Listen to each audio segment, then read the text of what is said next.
Okay, guys. So welcome, everyone. We're going to be having a discussion here with different generations from the audio video program. My name is Frank Sanchez. I am the audio video instructor at Eagle Pass High School. And today we're going to be discussing the first two episodes from the Selena series in Netflix. And we're going to go ahead and introduce ourselves. Lottie?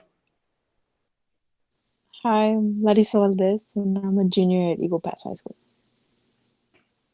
I'm a You're muted, senior Jimena. at Eagle Pass High School. Unmute yourself, Jimena. Jimena, you're muted. My name is Jimena Fuentes, and I'm a junior in Eagle Pass High School. And My name is Brenda Vera, and I'm a senior in Eagle Pass High School. cool. My name is Dean Contreras. I'm actually a junior at Texas Tech University. My name is Eleazar Perez, and currently I'm in UNT. All righty, guys. So the whole intent from this whole idea is to get the different generations to kind of come together, have a unified version of reality. So we all saw the first two episodes from the Selena series, and we wanted to talk about any bits of cultural influence or impact that we've seen, not only in the films, but also in our day-to-day lives, both here in Eagle Pass and abroad. So first of all, let's see here. In the intro scenes when she's supposedly in Chicago, Illinois, I see a lot of artistic, fashionable styles. I see the arracadas, I see the poofy hat, the bangs, and of course you hear the music being all synthetic. Anything that kind of stand out for you guys in the first few minutes of the show or the program? Definitely, like you said, the style. There's a lot of pictures because my mom actually grew up during that era when Selena was blowing up. So there's a lot of old pictures that we have where my mom looks exactly like that, and my aunts and everything. So that it's pretty funny to see, actually. Awesome. Yeah. What about you, Eli? Yeah, for sure. It's just different times, right? Way back in the day.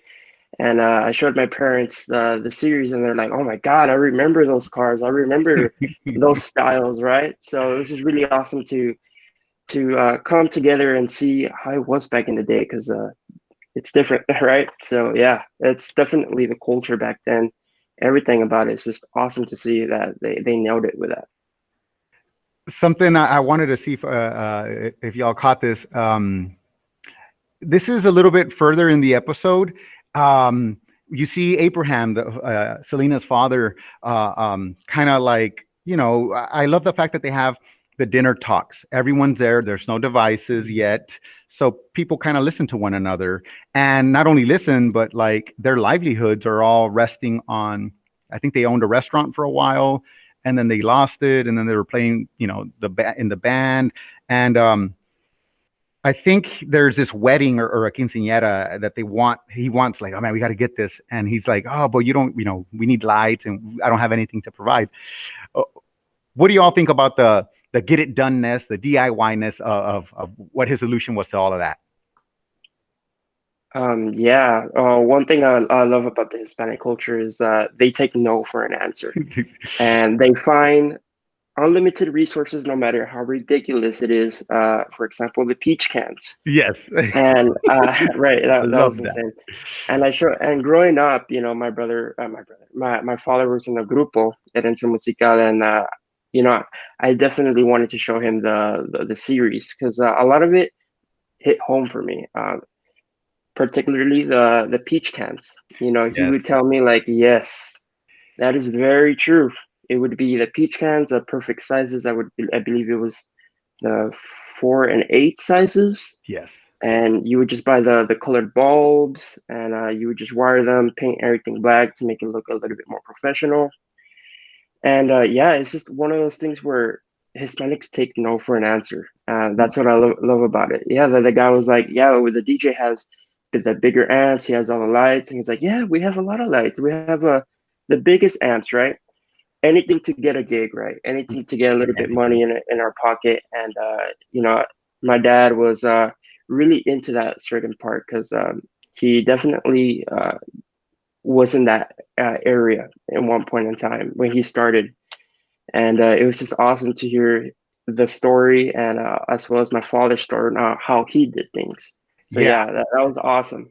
I love I love the ingenuity of it, like, piecing everything Mhm. together, making them, in different positions. Because when you see the party and they're in the backyard and they're singing, like, you can't tell, like, everyone's having a blast. The lights look Mhm. great.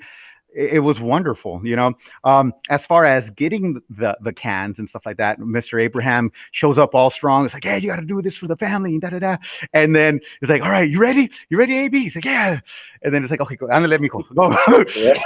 So for the current high school kids, Lottie, Jimena, or Brenda, have you ever felt that your parents are like really excited about something and they want to do something, and then it's like, all right, and let me go.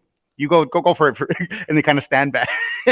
or have you? What did you think about that whole scene in general? What did you ladies think? I I think personally, oh, Go for it. okay. Oh, well, I personally like laughed at that scene only because of the reason that my parents do that to me. Like whenever they're all excited for something, and then they're just like, "All right, you do it." Fill out the papers. I think you're the one that tells me a lot that a lot of the paperwork and stuff like that, the reading and the forms and stuff like that. That was me a little bit, but thank God my sister was the one that did most of that stuff. Because I when I was a kid, and even now I hate reading all those forms, and I'm sure they pass that stuff on to you guys. It's like, andale, tell me where I sign and if it's good or not. What does it say? Yes, absolutely, absolutely. Oh, this kind of goes more, and this is for anyone here, either the fellas or the ladies. I thought, gosh, I remember days like this. We were migrant workers. I used to go to Idaho, and we would live in very different places.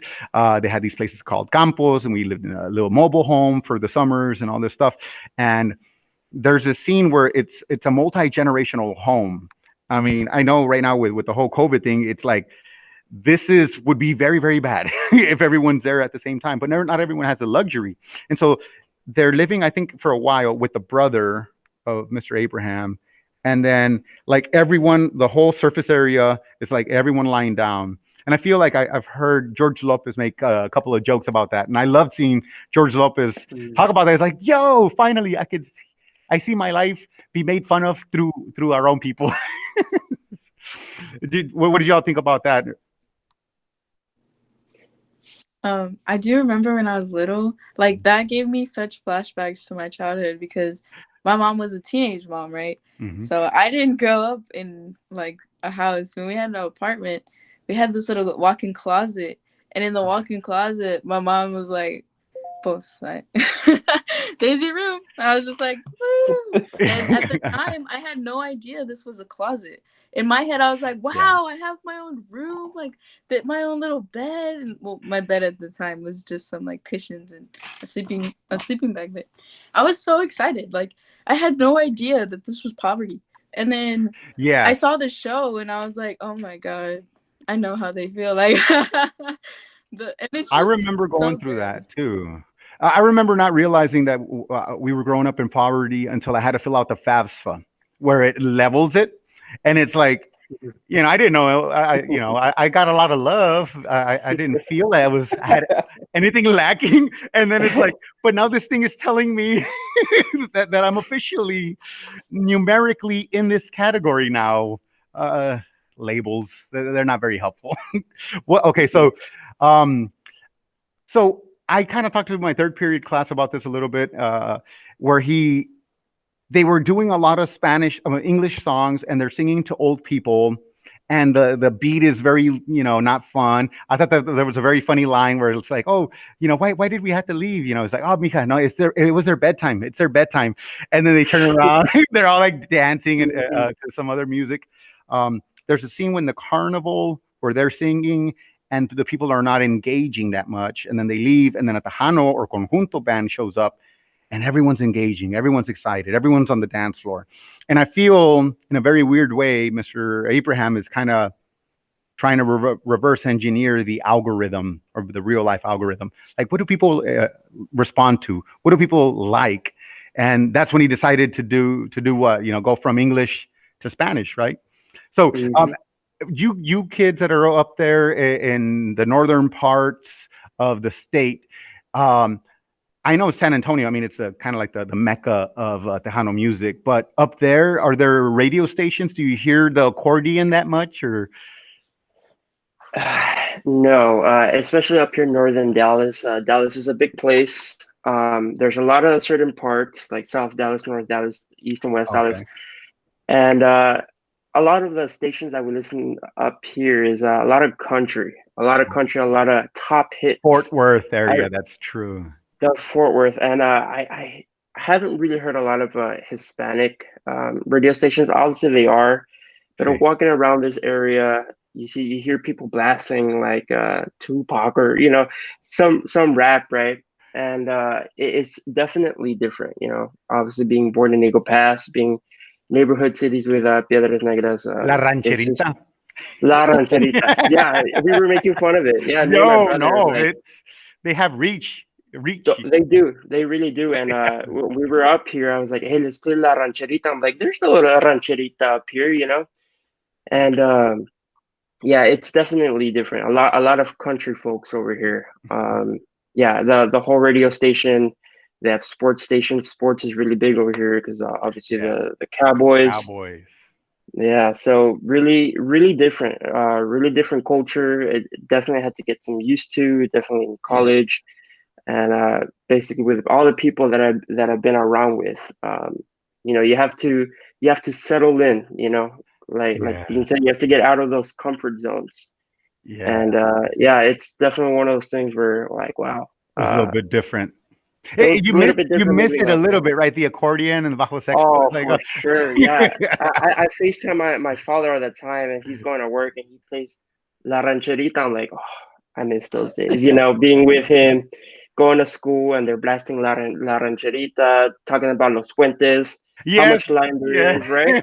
Yes, absolutely. So, yeah, it's definitely one of those things. I haven't been to Eagle Pass in a while, but looking forward to the food.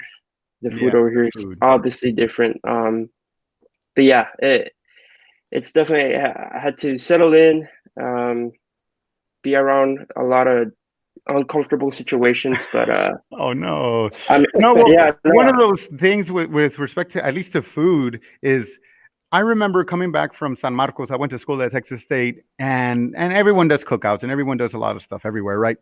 But one thing I really love about Eagle Pass is when I was coming back, and it was around the winter break, and I swear it was like slightly after the checkpoint, coming back into town.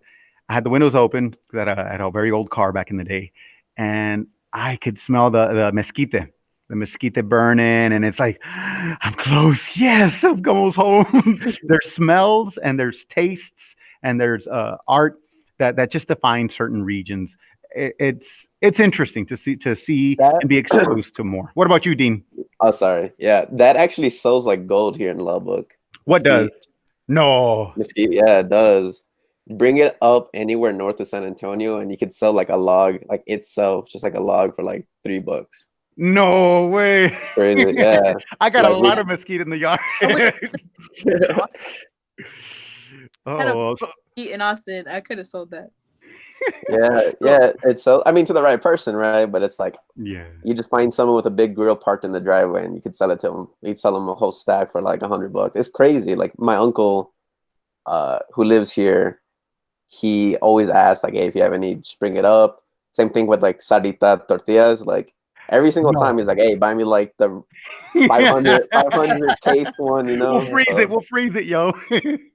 Yeah, they actually even like, not they got it down to a science, but they're like, oh, you can't freeze it right away because there's moisture in it, so you have to take them all out, air them out, and then put them back in the bag so they don't stick together. Like they've done it for the past 15, 20 years that they've been in Lubbock, so they've learned from that, like just even small things about tortillas and keeping them, preserving them. I would have never thought that. That's crazy. That's really. And what about the musical scene? I know. Well, Texas Tech. They have a museum for Buddy Holly in that area, or Amarillo. Where is it at? It's here in Lubbock. It's in Lubbock, right? Yeah. As to the radio station, I actually kept 92.7 on my radio on my car, and then when I got here, it actually started playing Tejano music, which was kind of crazy, but it's in English though. The announcer, at least, like he announces in English. but the music is still in Spanish. And I was like, oh wow, like I didn't notice because like I think it's 15% of the population at Texas Tech, which is like 45,000. So that's like maybe 4 or 5,000 Yeah. is actually like Hispanic students, like Mexicans. Yeah. And I mean, you might think like, oh, 5,000 to 40, but it's like, that's the school alone. That's not maybe the families. That's not the people who live here and work here. So it's like, there's actually a really big population of Hispanic and Mexicans in Lubbock. And where Yeah. my aunt lives, it's kind of that area because I wouldn't say Lubbock is segregated, but there's still a lot of like, oh, North Side, more white people live. Where Yeah. I live, Hispanic people live, and on like the East Side, Black people live. Like it's still Oh, segregated in wow. the sense of like communities, but like it's Uh-huh. not like actual segregation. You know, it's just like people stick to their own still here They in Lubbock. just, okay. Damn, that's crazy. I remember it's been so long and I had forgotten Lubbock. Especially when you come back to Eagle Pass, is so flat. Like when I remember when I came back to Eagle Pass, I was like, hills. I remember you. It's so flat. Yeah, it's one of those things that like I would never miss hills. Like who cares? And then you go there for a while, and it's like, yo, the little things. Yeah, because I mean the climate here, like too, like it just is. It's not a culture shock to like a Hispanic, but it's like okay, there's farmland, so it's flat, so it's constantly windy. So if you have allergies, that spikes up. Sensors wind, it's always colder, Yeah. and like the winter, like it just snowed Monday, and there was a foot of snow on my car, and it just finished melting yesterday. And it's like Wow.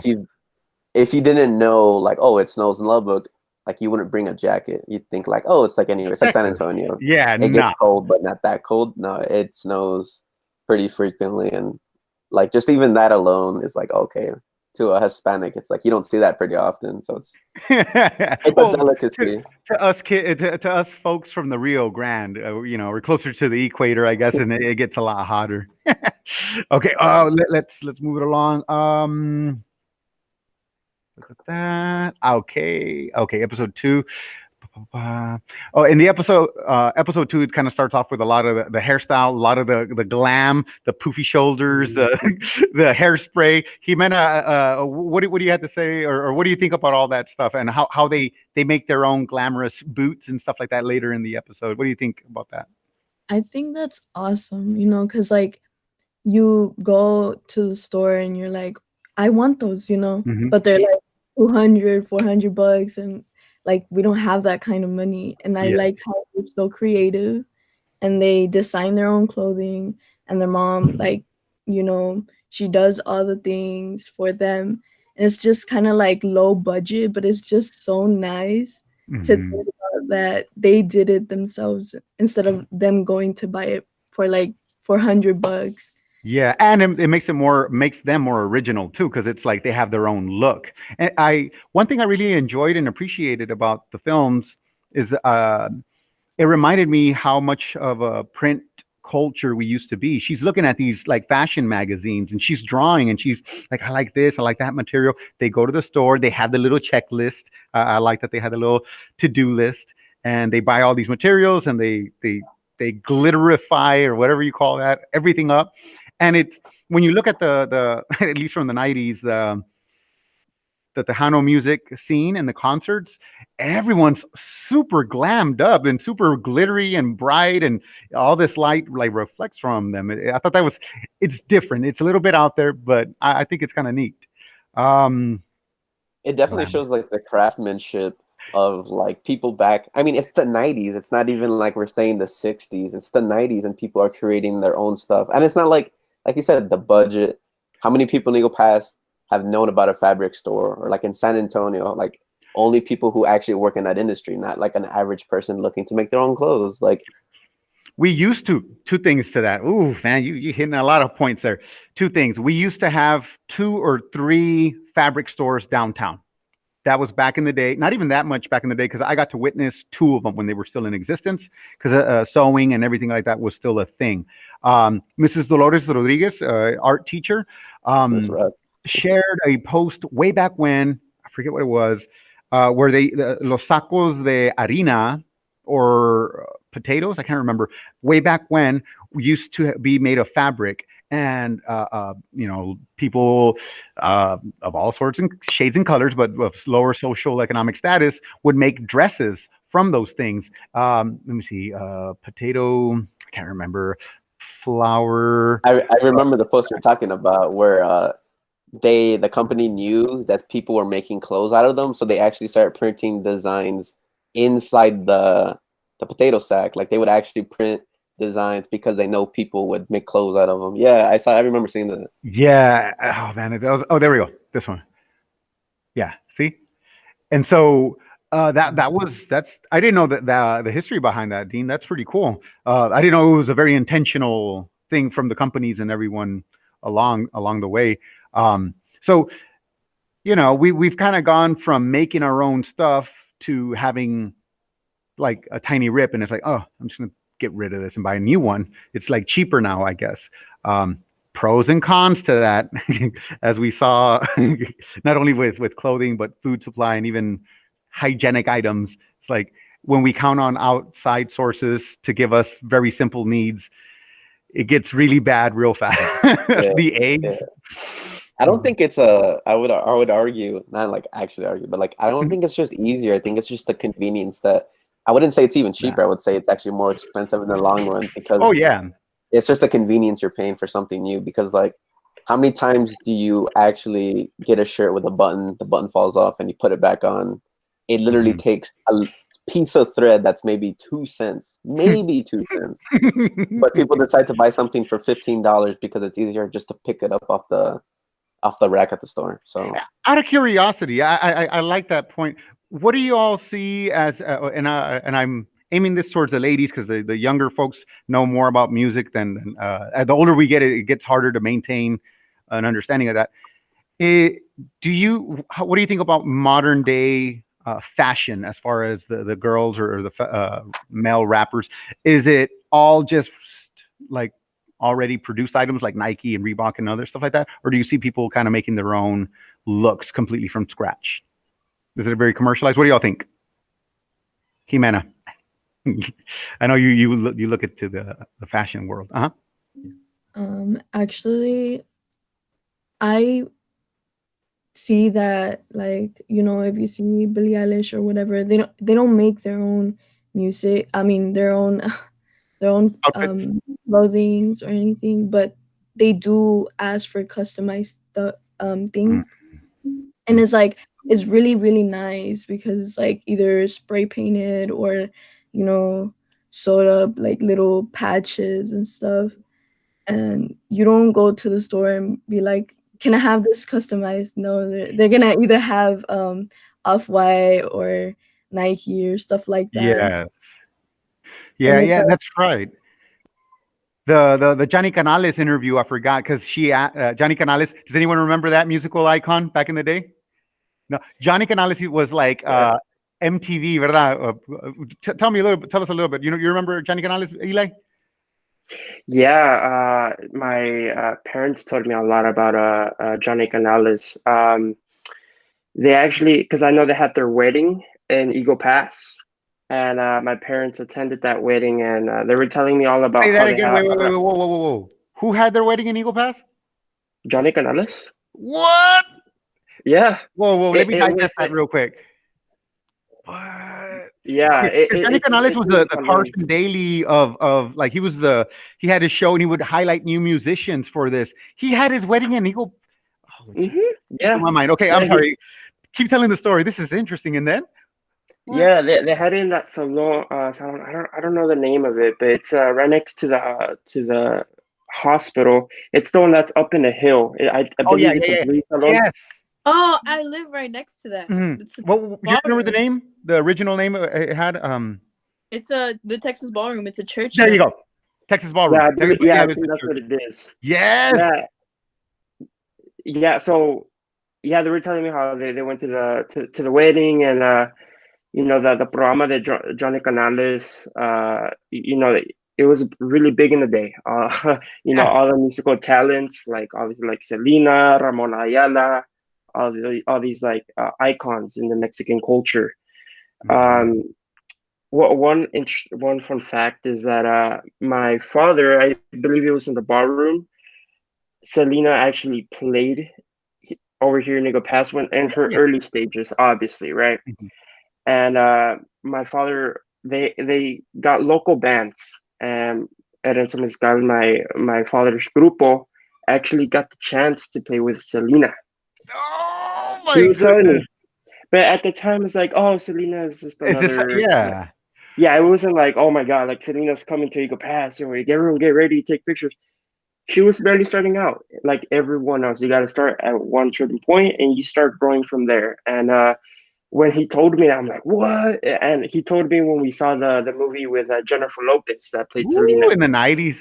Yeah. Yeah, yeah. Remember? So he was telling me like, I actually played with Selena. She was, I believe she was like 18 or like, no. Yeah, she was like around 16, 17 years old, and she was singing, and that they saw Abraham, and he doesn't remember too much, but yeah, that was something that blew my mind. I'm That's like, oh my god, nuts. Selena. Yeah, Well, yeah. And then when they told me about the how Johnny Canales had the wedding yeah. Well, over why there in did Eagle they have Pass, it here? That's so interesting. I, What I was the believe connection? I believe not they weren't. I don't want to say they were born in Eagle Pass or Johnny Canales was born in Eagle Pass, but they don't quote me on this, but I Mhm. believe someone was born in the area or born in Eagle Pass, Mhm. and that's why they had it there. I'll definitely let you guys know. Yeah, let me know. Yeah, I'll That's let a piece y'all of know. history I had It no was clue awesome. about. Well, Yeah, let me no, just say this. I'm curious about this because look, I'm old enough to know or have lived in Eagle Pass too.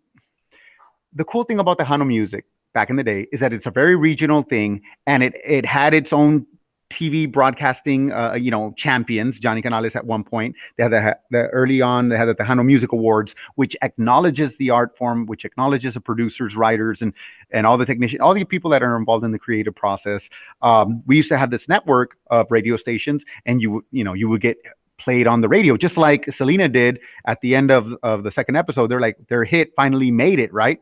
Um, I feel that a lot of that magic of being discovered, of actually showing up in radio stations, has kind of been sucked up and taken away in a weird way. And regional music has kind of gone down. Meanwhile, very formulaic music has kind of gone on the rise, which has, I feel, taken away a lot of the cool things, a lot of the personal little like micro stars at first, and then they kind of grow. But now that Tejano is kind of down, the radio stations are down, not down, but the internet radio is kind of king right now. Because I remember not only was she here, and my sister has seen her as well a lot back in the day here, but also like SPM. SPM used to go to the car shows here and like Yeah. sell his tapes. We don't see that anymore. We see the digital form of that. Well, what's y'all's take on music and on history like that? What do y'all feel about music and how close is it? How close are you guys to your favorite musicians? Because it used to be that we would rub elbows with the legends. They had to make their way here, but now they don't need to. What do y'all think? I think the golden age is over in the sense of like interactions like that, because it's just like you said, it's like they used to come here and they were like, you can say like they were in the trenches, they were paying their dues, and they had to come to small towns like this. So we were able to meet with them. All you need to do now is just post something on the internet on SoundCloud and it could blow up, or a couple thousand people listen to it from all over the world, and you never once see a person's face. So I think as a fan, I don't know anything about like actual music production. I think just as a fan, you just miss out on so much. Like I think maybe like he could still have that interaction early 2000s, but like right now 2021, like I think that's pretty much Long over. It's gone. extinct already. Yeah, it's kind of hard. What about how about this? And this is more towards you, Dean and Eli. You guys have been studying film, media, and ownership and copyrights, intellectual property. Do you feel that big record labels and big production studios, like it's like, because the way Mr. Abraham was trying to do it is they were trying to get that big significant writer, again going back to writing. Writing is the base of everything. So they were trying to get that guy. They couldn't do it. They made it kind of like an independent style on their own. And back in the day, an independent I mean, you saw the meteoric rise of Selena, right? Um, do you feel that that kind of suppresses certain other creative forces? Like unless you play a certain way or do certain kinds of movies, do you feel that's limiting our variety and culture and art in general? What do you all think? I think just from like the business standpoint, right away, like I mean, I think it's later in the show because I actually saw the whole show You'd when already he seen had it? just said, I've yeah. never Well, seen no, it. when he said watch the first 2 episodes, I ended up watching like the first 6 episodes. So Oh, that's uh, good. later in the show, they talk about that more, and just even in real life Oh. from the business aspect, it's like, yeah, you see a pile of money and you grab it, but you're sacrificing your freedom. And then even from a musical standpoint, companies probably go for the masters because that's what's important. Like just the instant sales don't really matter to a long, like compared to like the long run. So I think that in itself, from the business, not even the creative aspect, companies are just destroying artists left and right. Yes, I And feel like that. I guess kind of spoilers to later in the show, they mention that they They say that do. music companies, they just pick up an artist, they put them on a shelf just in case they blow up, not if they are actually going to. And then they And that, own all the intellectual rights to and the likeness of that person, right? yeah, Um, so I think just business wise, companies are just destroying everybody at the moment. I don't know, I'm not in the industry, but but it feels business like, I is like mean, you business guys is can like see it. that though. I mean, business is business, literally. So I think it probably happens all the time. Okay, and now this one's for the ladies, and I guess we're because we almost have to go into the first period class in a second. Let me see. Now, guys, I am really having a blast here. I'm having a great time listening to everyone's perspective. Let's see. Troubles at school, failure hearing the radio, but dazzling. Okay, importance of writers and producers. We did talk about that. Understand the business. Um, how about you girls? What do you guys feel as far as the music industry, as far as like the authentic voice and then the voice that possible businesses industries are forcing it to be the supposed authentic voice? Are there people that you guys follow and listen to that you think like, man, I really like this one, even though they're not super duper famous, but you still like them even though they have a small following? Or how are y'all navigating all of that nowadays? I'm curious. Ladies, any one of the ladies? What's it called? I remember Chance the Rapper was one that really got a lot of hate from his company because he started off as this kind of like crazy rapper dude that was like just living his teenage life, and his music really depicted all that. But then he moved on to be a gospel rapper, and a lot of Oh. people didn't want him to be a gospel rapper, or didn't want him to have that look within himself, because what was selling at the time was his teenage image, was that crazy living life image, that no structure, right?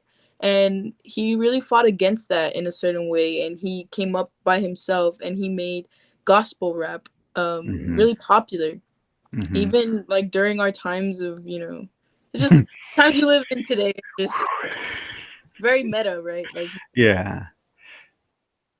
Chance the Rapper, even though his companies were totally against the idea of him being a gospel rapper, um like the way they're against it, but when he became a gospel rapper, that actually took off more than when he was a teenage reckless rapper, you know what I mean? Right.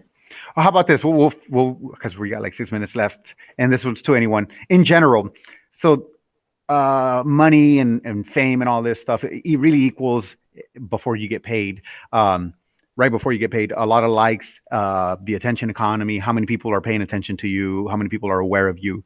Um, and even in that, like we've all talked about it and we've all seen it, a lot of people wear out where they try to figure out the algorithm. They try to keep on doing crazier things to satisfy the audience. What do you all think about people's self-worth and fame? Do you follow your vision because you like it and that's what matters most? Do you follow the fame route, or do you find something in the middle where it's like, I like it, but I am making some sacrifices because I got to pay the bills? What do y'all think about all of that? Any one Um, of y'all? Eli, good. yeah, I believe like in the music industry, you gotta have your identity. You know, like with the type of clothes you wear, the type of music you wear, and everybody has different preferences on what type of music they like. You know, and when you see your favorite upcoming artist, or when you find someone like, oh my God, I actually like this person's music. They're not that famous, but I really like their music. they think about it themselves. Like they gotta stay on top of all the trends and to see what's working to get some sort of money in their pockets. That's this whole industry. And when you see them change from the person that they were when they first started, you tend to shy away, like, oh, this person changed into the next, Like this sellout. person. Yeah. You hear that word a lot, right? Yes, you really do. And it's like really important. So it's like the Selena series where she got her record label and they weren't really happy with the pictures, and she's like, I want to wear this. And the what's it called, the people who dress them up were like, no, what do you really want to wear? I'm like, well, I made this, it has like beautiful beads on them.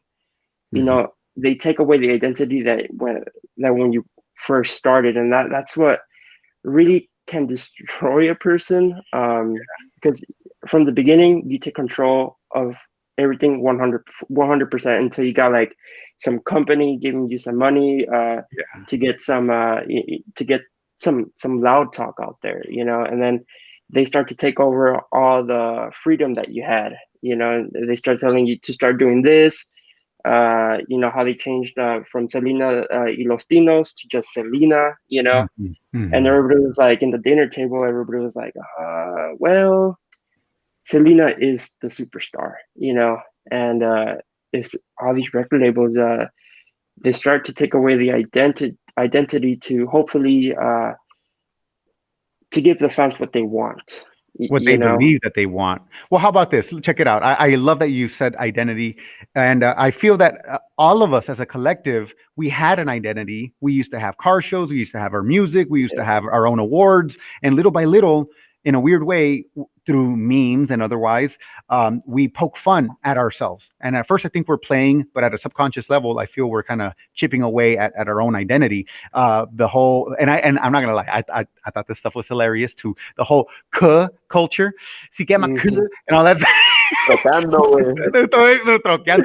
All of that stuff is hilarious. I think it's so funny, but at the same time, what are we doing? We're distancing ourselves from what we used to have. We used to have magazines. We had the lowrider, the artwork, and little by little, even though we don't have a company or anything saying, "Hey, collectively, don't do this, follow this instead," we are almost forgetting completely who we were, and we're kind of stuck in limbo in a very weird way. Alrighty, we have 3 minutes left. I asked y'all in one of the videos to say something that you're kind of looking forward to, or that kind of makes you kind of somewhat generally happy. I'll go first and try to take 5 seconds or less. And after that, we'll just go ahead and hang up. I'm really, really happy everyone's here. So I'll go first. I was so excited that everyone said yes to this. I was looking forward to it the whole week, and seeing the show and knowing that I was going to have someone to talk to about it gave me the light to be happy and kind of be like, hey, we're going to socialize and have fun. Okay. So that was my thing. I was really, really excited about that. Anyone else?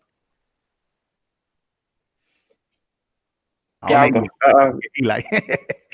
Yeah, same. When I heard about this collaboration, I immediately said yes. I love doing stuff like this.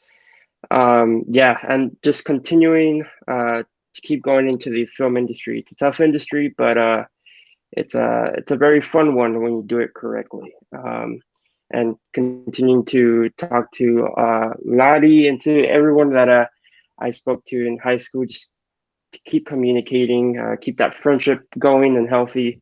And yeah, very happy to be here. And I appreciate you guys having me here. It was a great time. Awesome. Dean. Yeah, I also appreciate you sending out the offer. Sadly, this is probably my only time because I do have classes exactly at this time from we 12 might switch to it up 1. next time later. We'll come up with another one. And but I mean, just like that, not that struggle, but that just keeping busy. I'm excited for that, honestly, because school, and then even now with work, like now I'm a social media manager. I'm technically a program assistant. Like later today, I'm actually going to help present a meeting for like the whole program. So that's pretty different in terms of communication. But yeah, I think I'm excited for just overall the semester. Hopefully I can come on and share all those experiences with you guys. But I just appreciate just the time to be with other people and not be working or having school at the moment. So Well, we look forward to doing that. Hopefully, we have another time, and as the semester progresses, I want to continue this even beyond our Tejano Crossroads Music Media Festival. Excuse me. It would be fun to have you on and to hear an update. Awesome. Mm-hmm. All right. One of the ladies, or do I call on you? Okay, Brenda. I'm glad that, like, you know, like, since the show is like pretty much based in Texas, like, and we're all like living in Texas, like, we're like basically learning like the culture, like things that happened in the past, and yeah. Before us. And one thing I should preface from that is she's from California. She's been all around, so this is really good for Brenda to know about all about us. Awesome, Lottie. I really miss just talking about things group wise. Like I miss talking in groups with people, and I love this series. Like I watched the whole thing already, and it's just so beautiful to see someone go into detail about how the impact of someone like what they left behind, right, and how it started, and how it can inspire other people to lead other different kinds of futures. And I just love this series so much. Awesome.